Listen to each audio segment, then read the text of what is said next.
Well, hi guys, it's Ian from SS Cars, and today we've got the Mercedes S-Class Coupé. I think Mercedes refer it as the two-door. A very, very, very impressive front end, as Chris was just saying.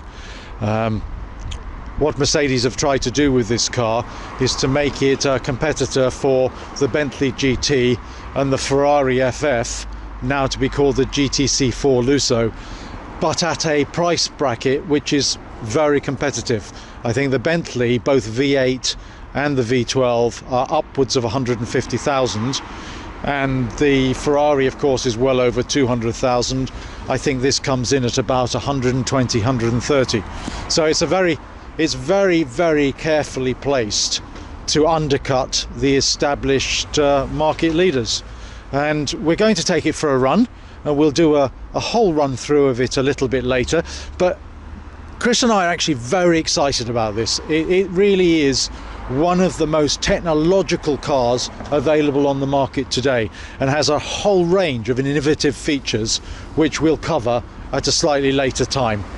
All right guys, I'm passing you over to Chris, who'll film us going for a run.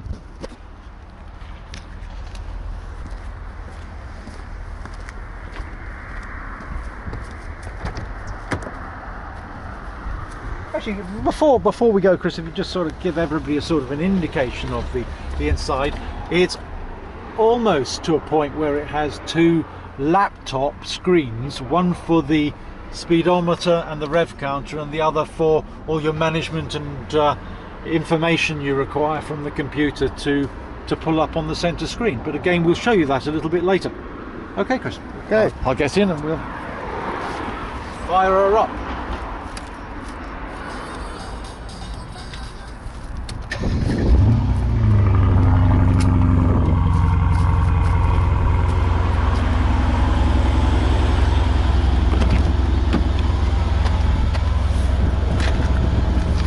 Beautiful sounding engine. I think you get the burble from the V8, don't you? It's a 5-litre V8, I think, producing north of 400 brake horse, and when it starts up, it really comes in with a real chunter. I mean, I love the V8 sound. Seat belts are brought forward so you don't have to lean back. And one of the design features, which Chris can probably show you from his side easier, is the frameless doors. So if I demonstrate that by putting Chris's window down, and then I put the window down at the rear, you can see that there's no frame there. I actually really like that. That's a really nice feature. It's completely open. So I think on a summer's day, which today isn't really because it's a little cold, that would be really super. Then I think that's the right one. And this is really completely spec'd. It's got the panoramic sunroof. Fixed sunroof doesn't actually open, which I always think is a pity, because although obviously because of its size you couldn't actually fold it into the roof itself, it could go over the top like seems to be the case in most cars with opening roofs these days. Once the car has started, it sort of settles down and it's totally silent, and I really like that. And you can see the really huge navigation screen. It's bigger than my iPad, and then here a slightly smaller version for the speedometer and the rev counter, and then you can pull up management information in the middle, which you can have your speedometer, obviously showing what speed you're doing. You can have all your computer information that can be displayed, and I'll go through that at a little bit of a later date. I do like the idea of being able to know what the speed limit is in any particular place. So you've got it on the top right hand corner of the navigation screen and in the center of your speedometer. Okay, so we've just flicked through. This car has done 4,000 miles. To get it into gear, it's actually one of the stalks on the steering wheel frame itself. So we pull down and that pushes us into drive. So here we go. I think one of the things that you will notice is just how sophisticated this car actually is. It's just beautiful to drive. It's air suspension. I mean, in the past, I have to say, I've had my misgivings about air suspension. I've always thought that springs and coils always gave you the best feel of the road beneath you, so you knew exactly where the car was at. But the suspension in this is good. I mean, I slightly prefer it myself in sport mode because it gives you a slightly better connection with the road. So we'll do that now. The buttons are down here, so I take it out of comfort and into sport, and that just stiffens the air suspension up a little.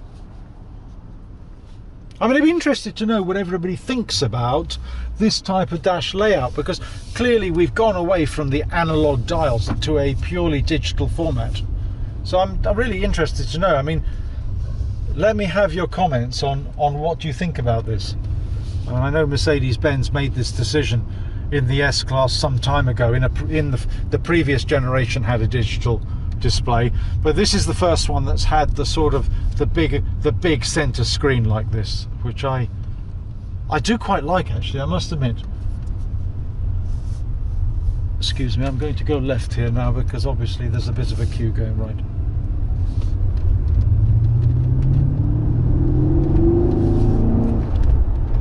Nice acceleration, not that you can feel that, but you might have been able to see the speed increments that we're going through by looking out of the front screen. And then very Mercedes-ish, you know, the central control unit is here. Again, I'll show you that later in more detail, but by flicking down on it, you can see we start to get some of the information that's available up on the center dial, and you know, it's very intuitive. Obviously you shouldn't play around with that when you're moving, so I shall actually just flick it back to the navigation screen. But it's a very nice screen, and I like the dash. I mean, it's all leather with the stitching, the white stitching contrasted, which I think is really nice. Sort of dark wood, almost black veneer wood on the console that also runs across in front of the passenger. I think they call that piano black, don't they? You're right, Chris, they call that piano black. You're absolutely. It's actually got a slight grain in it, which you can see in the light, which I'm not sure is piano black. Do you see that? Yes. So I'm not sure. Might be a sort of a walnut type texture. But we like it. I mean, we like this car. This is an SS car's favourite. And I think the thing about these cars, obviously, it's not really a sports car. Now, the S Coupe really uses a lot of the components from the S-Class 4-door saloon. But the S-Class 4-door saloon has been widely acknowledged to be one of the most, if not the most technologically advanced cars on the road today. And Chris will get great fun, I know, in doing a number of technical presentations on the type of technology that's incorporated in the car. And overall, we think it's really managed to incorporate both the day-to-day stuff that you need. So, you know, you've got your buttons presented in the center console here, and the interface to the computer technology, which is available on the central screen and in between the rev counter and the speedometer. I also like the way they've actually, a bit of a copy maybe from Bentley, but I love the round dials. I think they're really classy. They're all done in aluminium. I think really nice finish to the center of the dash. Now, we like this. I think it's very smart indeed.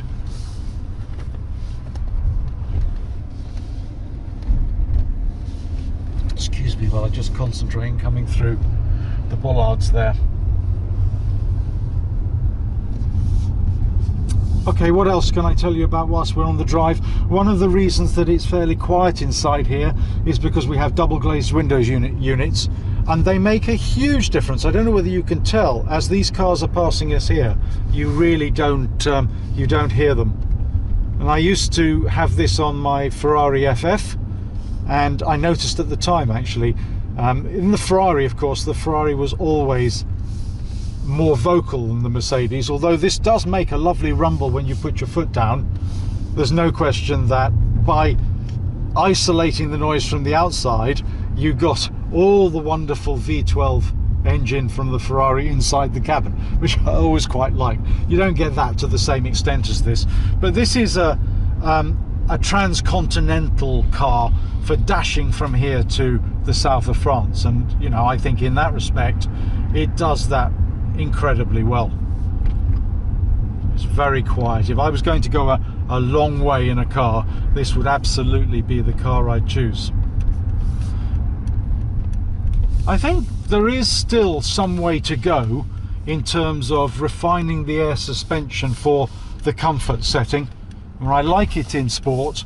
In comfort, I do find it just slightly wallows around, by which I mean it makes it feel like it hasn't quite settled. But overall, I think that's a small point. I think that the sport suspension side is absolutely perfect, and I think that, you know, overall it works a treat. And overall, I'm very impressed with it. So I hope that gives you a sort of a first bird's eye view of the inside of the car and what it's like to drive. We'll produce a number of other videos showing you technologically what everything does inside, and also I'll be doing a video covering, you know, the outside and the aerodynamics of the car, and showing you the engine, how much boot space we've got. It's definitely a car for four. There's plenty of room in the rear. I've got my seat quite a long way back, and you would be able to sit comfortably behind me, so I think that in itself is nice. And the quality and fitment, the quality of the materials and the general fitment of the cabin is really excellent. I think Mercedes have really got it bang on in terms of, you know, this durability and its solidity. It really feels like a really solid machine. Okay, signing off. Please make sure you subscribe. Ian from SS Cars will speak to you again shortly. Thanks.